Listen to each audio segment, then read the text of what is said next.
Terra plana, cuestións frecuentes, por Eric Dubay. 11. Desaparecen os barcos máis alá da curvatura da Terra? Unha das supostas probas máis comúnmente citadas por parte dos terraglobistas é a desaparición dos barcos que navegan máis alá do horizonte visto desde un observador situado na costa. Os terraglobistas, desde Aristóteles, afirmaron que a razón pola que os cascos dos barcos desaparecen antes cos seus mástiles cando se alonxan na súa navegación débese á curvatura física da Terra que obstrúe dita vista. Esta simple suposta proba segue sendo citada hoxe por Neil deGrasse Tyson, Michel Fowler e outros voceiros da NASA. Pero facilmente se demostra a súa invalidez co simple uso da moderna tecnoloxía zoom. Fixando un bo telescopio ou unha cámara con superzoom apuntando ao horizonte nun día claro, é posible traer de novo totalmente á vista os barcos que desapareceran completamente máis alá da suposta curvatura da Terra. A verdade é que a lei da perspectiva en superficies planas dicta e require este fenómeno. Por exemplo, unha nena que leve un vestido aloxándose cara ao horizonte parecerá fundirse na terra canto máis se alonxe. Os seus pés desaparecerán primeiro da vista e a distancia entre o chan e a parte inferior do seu vestido disminuirá gradualmente ata que despois de aproximadamente media milla parecerá que o seu vestido está tocando o chan mentres camiña con pernas invisibles. O mesmo sucede cos coches que se alonxan a toda velocidade. Os eixes baixan gradualmente e as rodas esvaécense ata que parece como se o automóbil se deslizara ao largo do seu chasis. Tal é o caso en superficies planas. As partes máis baixas dos obxectos que se alonxan dun punto dado de observación necesariamente desaparecen antes que as máis altas. Isto non ten absolutamente nada que ver coa suposta curvatura da Terra, senón que ten todo que ver coa natureza da visión. Cando se mira o horizonte horizontal plano, o chan parece elevarse desde os pés ata o nivel dos ollos e o ceo parece inclinarse cara abaixo desde sobre a cabeza ata o nivel dos ollos. Unha fila de postes de luz parece acortarse na distancia, pero realmente todos teñen a mesma altura. Se miramos unha estrada ou unhas vías de ferrocarril, tamén veremos que o mesmo fenómeno ocorre de esquerda á dereita. Os lados paralelos da estrada ou da vía parecen converxer nun punto do horizonte, pero en realidade nunca converxen, senón que permanecen paralelos ao longo de toda a súa extensión. Esta lei de perspectiva, polo tanto, é unha ilusión óptica conectada coa nosa maneira de percibir o mundo. Incluso sen unha cámara con zoom ou un telescopio, é simple probar que os barcos que navegan cara ao horizonte non desaparecen máis alá da curvatura dun globo. En lugar de mirar de fronte ao barco que desaparece a unhas poucas millas na distancia, mire primeiro á súa esquerda, onde pode ver igualmente lonxe, e logo mire á súa dereita, onde pode ver igualmente lonxe de novo. Noutras palabras, vostede pode ver o doble de lonxe de esquerda á dereita do que pode ver directamente cara adiante, pero por algunha razón cree que a só a metade da distancia frente a os barcos xa están desaparecendo pola suposta curvatura da Terra. Isto é aínda máis evidente co uso de globos a gran altitude que poden alcanzar alturas de máis de 36 km e a miúdo pódese observar desde aí centos de millas en todas as direccións. Canto máis alto sube a cámara, o horizonte elévase ao nivel dos ollos e calquer barco que parecía desaparecer despois dunhas poucas millas é facilmente visible novamente. Irónicamente, neste caso, os defensores da Terra Globo usan a exacta excusa oposta e, sen importar canto de alto se estea, simplemente afirmarán que nunca se está o suficientemente alto como para ver a mítica curvatura da súa fantasiosa terrabola.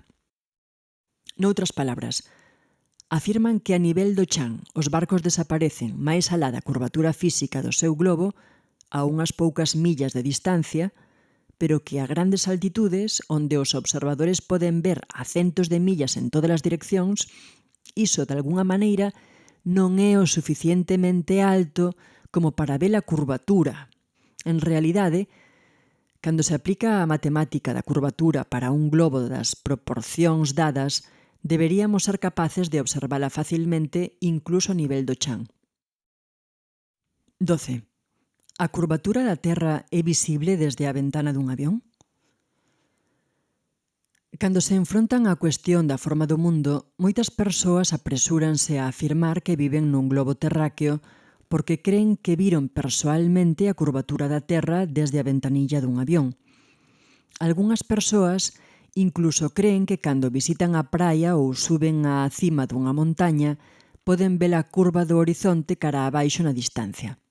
A realidade, sen embargo, é que calquera que pense que pode ver a curvatura no horizonte desde calquera altitude sofre un caso grave de sesgo de información e de disonancia cognitiva.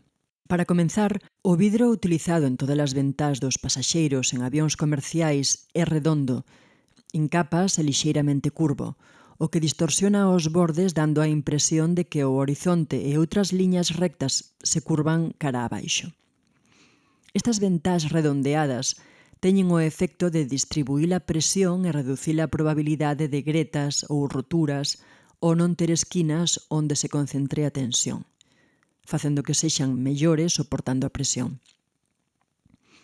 Desafortunadamente, estas ventás tamén teñen o extraño efecto secundario de ocasionar que a xente crea que a Terra é un globo porque confunden a curvatura do vidro coa do horizonte. Se estes mesmos pasaxeiros visitaran, en cambio, a ventá da cabina e viran o horizonte desde o punto de vista do piloto, verían claramente que o horizonte permanece completamente plano ata onde o ollo pode ver. De feito, é por iso que o horizonte se chama así, porque sempre está perfectamente horizontal. Do mesmo modo, a razón pola que os aeroplanos se chaman así e non aeroglobos é porque están voando sobre un plano a nivel. Baseado nas matemáticas de curvatura, nun globo de tales proporcións dadas, unha pequena cantidade de curvatura xa debería ser visible a simple vista, incluso ao nivel do mar. Despois de apenas unha milla, 1,61 km, habería 8 pulgadas, 20,32 centímetros, de curvatura que aumentarían exponencialmente, de modo que despois de 2 millas, 3,21 km, habería 32 pulgadas, 81,28 centímetros, e despois de 3 millas, 4,82 km, habería 72 pulgadas, ou 6 pés, 1,82 metros, de curvatura da Terra forzosamente visibles no horizonte. Sen embargo, o feito é que esta suposta exponencial caída de curvatura non é visible nin medible desde ningunha altitude, xa sexa a nivel do mar a 5 millas de altura na cima do Monte Everest, a 7 millas de altura nun avión comercial, a 12 millas de altura nun avión espía militar ou a máis de 20 millas de altura a bordo dun globo aerostático de gran altitude, nunca hai a máis mínima curvatura e o horizonte elévase a nivel do observador ata o final. Se o horizonte fora a curvatura física dunha terra globo, necesariamente permanecería fixo e mentres o observador gañase en altitude, debería ter que mirar cara abaixo para velo. Isto, sen embargo, nunca sucede, e sen importar a altitude, o horizonte sempre se eleva ao nivel dos ollos permanecendo perfectamente plano os 360 graus de arredor, como só é posible sobre un plano nivelado. Ademais, se a Terra fora realmente un esferoide de case 25.000 millas, 40.233,6 km de circunferencia, os pilotos de liñas aéreas terían que correxir constantemente as súas altitudes cara abaixo para non voar con dirección ao espazo exterior. Por exemplo, un piloto que só queira manter temporalmente a súa altitude a unha típica velocidade cruceiro de 500 millas por hora, 926 km por hora, tería que baixar constantemente o morro do avión e descender 2.777 pés por minuto, arredor de media milla náutica ou 0,9 km. Do contrario, sen esa compensación, en tan só unha hora o piloto atoparíase 31,5 millas, 58,33 km, máis alto do esperado. En realidade, as únicas veces que os pilotos fan axustes de altitude tan drásticos son xusto despois do despegue e xusto antes da aterrizaxe.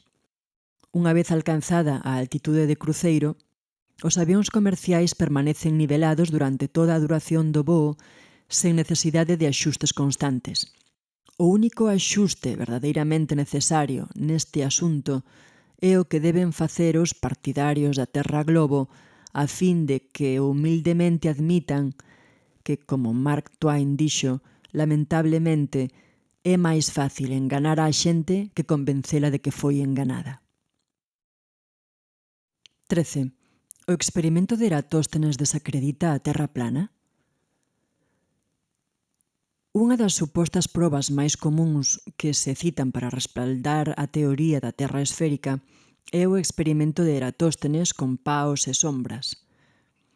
Moita xente pode recordar o portavoz da NASA, Carl Sagan, cando presentou este experimento usando un mapa de Exipto con dous obeliscos xuntos a certa distancia e mostrando as súas sombras resultantes. A historia conta que, arredor do 250 a.C., un matemático e filósofo grego chamado Eratóstenes notou que ao mediodía, durante o solsticio de verán en Siena, o sol non daba sombra e os raios podían chegar directamente ao fondo do seu pozo, mentres que en Alexandría, unha barra de metal colocada verticalmente proxectaba unha significativa sombra. Eratóstenes, Carl Sagan e outros promotores da Terra Globo razonan que ese resultado é imposible nunha Terra plana. Citando a Carl Sagan, se nun momento determinado cada un dos paos non proxecta ningunha sombra, iso é perfectamente fácil de entender sempre que a Terra sexa plana. Se a sombra en Siena ten unha certa lonxitude e a sombra en Alexandría ten a mesma lonxitude, tamén ten sentido nunha Terra plana. Pero como podía ser, preguntábase Eratóstenes, que no mesmo instante en que non había sombra en Siena, había unha sustancial sombra en Alexandría? A única resposta era, afirmou, que a superficie da Terra é curva. Despois de chegar a esta conclusión, Eratóstenes famosamente factorizou a lonxitude das dúas sombras coa súa asumida distancia ao Sol e rexistrou unha medida da circunferencia da Terra globo próxima á que aínda usan os astrónomos heliocentristas hoxe en día. Sen embargo, o certo é que Eratóstenes, Sagan e outros simplemente están equivocados na súa suposición de que isto só é posible nunha Terra curva. En realidade, lógranse exactamente os mesmos resultados nunha Terra plana cun Sol local. Os cálculos de Eratóstenes foron feitos asumindo que o Sol está a millóns de millas de distancia, de modo que os seus raios caerían perfectamente paralelos incluso en puntos tan diverxentes como Siena e Alexandría. Calquera que estea familiarizado co fenómeno coñecido como raios crepusculares sabe moi ben que os raios do Sol non caen perfectamente paralelos, especialmente sobre puntos tan distantes, volvendo o argumento cuestionable. Mais aínda, usando sextantes e trigonometría plana, o medir o ángulo do Sol sobre dous puntos da Terra simultaneamente e factorizando a distancia entre sí, o teorema de Pitágoras revela que o Sol non está a millóns de millas de distancia, senón a menos dunhas poucas miles de millas. Imaxes de globos de gran altitude tamén filmaron focos de luz solar nas nubes, demostrando aínda máis que o Sol é local e por elo actúa como un foco de iluminación. Polo tanto, se os crentes no globo quixeran ser honestos, deberían admitir que é a súa errónea suposición que só un Sol distante iluminando con raios paralelos podería producir tales resultados, o que os levou á súa conclusión errónea dunha Terra curvada, porque os terraplanistas sempre mantivemos que o Sol é local e que a habitual e simple existencia mesma dos raios crepusculares fan inválido todo o experimento. 14. Proba a gravidade o experimento de Cavendish? En 1797, Henry Cavendish, o científico británico, francmasón e adiñeirado neto do duque de Devonshire, creou un experimento que, afirmaba el, probaba con éxito a existencia da gravidade. Medía a súa constante e proporcionaba as cifras exactas das masas da Terra, Sol, Lúa e planeta. Como é que Cavendish logrou este salto cuántico para a pseudociencia heliocéntrica? Fixou dúas bolas grandes de plomo nos extremos opostos dunha balanza de torsión que colgou do teito da súa cabaña. Así, observando e gravando lixeiros movementos do artiluxo co telescopio a través dunha ventana para que a súa propia masa non afectara ao experimento, Cavendish afirmaba haber probado a gravidade. Dúas bolas pequenas de plomo foron colgadas cerca das grandes, e calquer movimento observado dunhas cara a outras foi pregonado como a influencia da gravidade. Agora ben, o experimento de Cavendish foi amplamente criticado pola comunidade científica, porque nunca, en máis de 2 séculos desde a súa creación, ninguén foi capaz de replicalo de verdade. En primeiro lugar, as bolas simplemente non se atraen unha a outra como debería suceder de acordo á chamada constante gravitacional para que sexa constante. Ás veces o equilibrio de torsión xira cara ás bolas e ás veces alónxaas, ao ser imposible non xerar un lixeiro movimento de tremor ou interactuar con el. Incluso o propio Henry se queixaba nas súas notas da frecuencia coa que, mentres realizaba as medicións, o artiluxo estaba aínda en oscilación.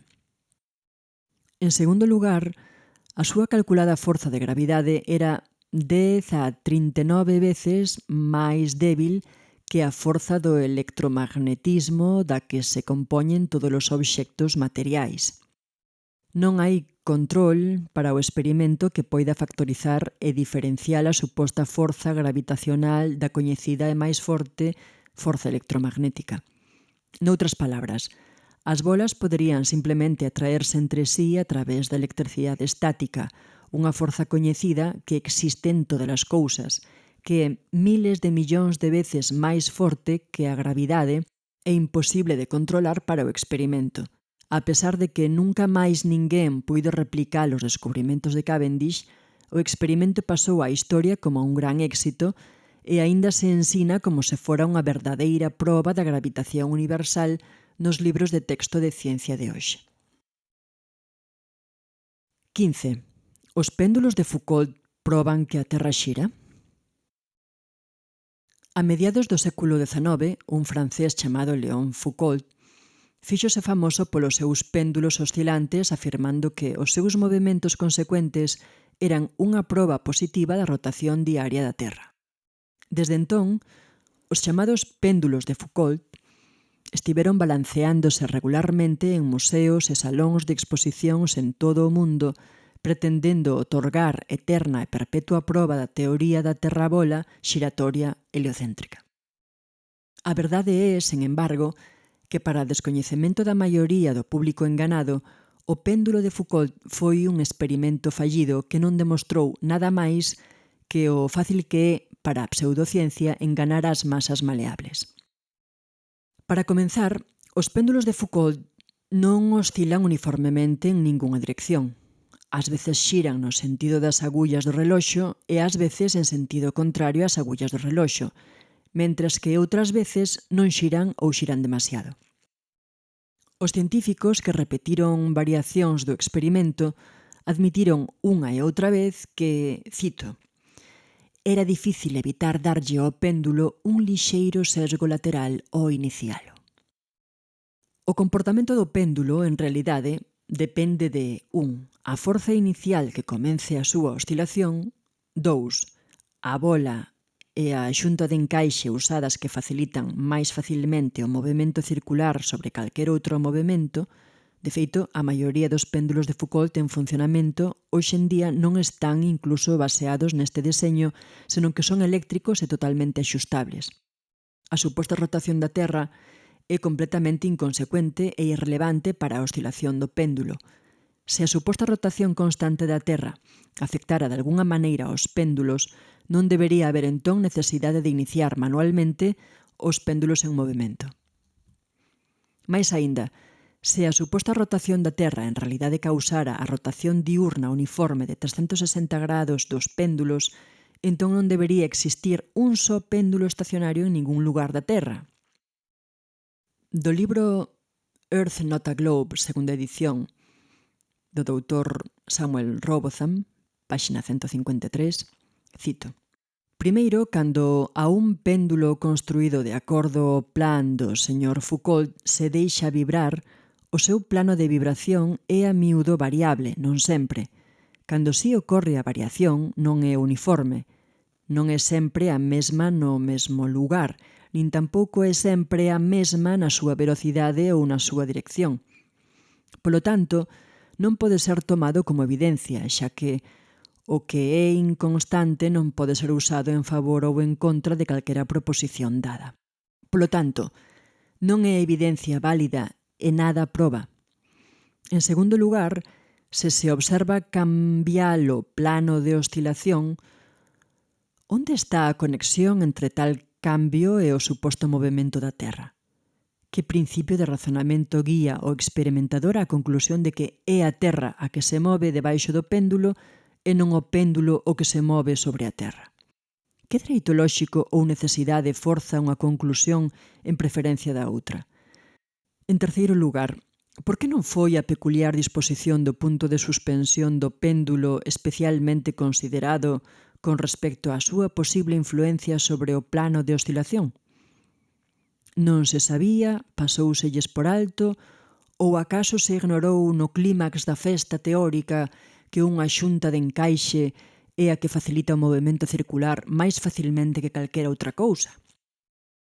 De Lady Blunt, The Romance of Science, páxinas de 8 a 10, con toda a deferencia cara ao seu propietario, cremos que o péndulo non proba nada máis que a astucia do inventor e só podemos describir o espectáculo e a quen o ofrece como un engano.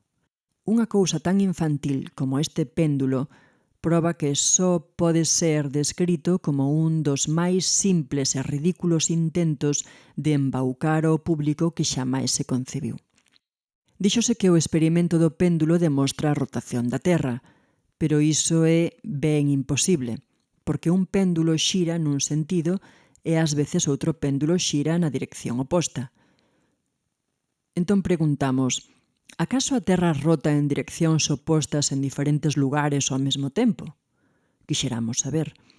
Quizais os experimentadores terían a amabilidade de ilustrarnos sobre este punto. Se a Terra tivera os terribles movementos que se lle atribúen, non habería algúns efectos sensibles de tales movementos. Pero non sentimos o movimento, nin o vemos, nin o oímos.